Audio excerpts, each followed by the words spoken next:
अस्सलामु अलैकुम dear viewers. हमारा आज का टॉपिक है कि क्या कोई शख्स ज़ईफ़ होने की वजह से जो मुसलसल 30 रोज़े नहीं रख सकता वो एक दिन छोड़कर एक दिन रोज़ा रख ले और छूटे हुए रोज़ों का फ़िदिया दे तो क्या ऐसा करना मुनासिब है या नहीं।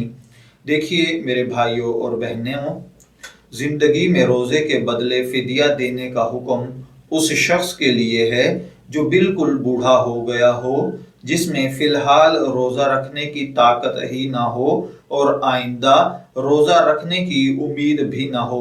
लिहाजा जब साइल यानी जिसने ये सवाल पूछा है वो कह रहे हैं कि उनकी वालिदा एक दिन रोज़ा रख सकती हैं और दूसरे दिन छोड़ देती हैं, तो क्या उनके लिए ये तरीका ठीक होगा या नहीं। तो देखिए, इनकी वालिदा एक दिन तो रोज़ा रख सकती हैं, इसलिए रोज़े के बदले फ़िदिया देना दुरुस्त नहीं है, बल्कि मुसलसल रोज़ा रखती रहें। जिस दिन बीमार हों और रोज़ा रखने की ताकत ना हो उस दिन रोज़ा न रखें। रमज़ान का महीना ख़त्म होने के बाद फिर हस्बे सहूलत पूरे रखें। अगर मौत तक कज़ा रोज़े रखने की ताकत ही मुयस्सर न आ सके तो इनके फ़िदिया की अदायगी की वसीयत कर जाएं।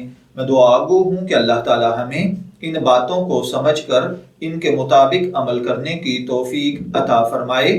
इजाज़त दीजिए, फिर हाजिर होंगे किसी नए टॉपिक के साथ। तब तक के लिए अल्लाह हाफिज़।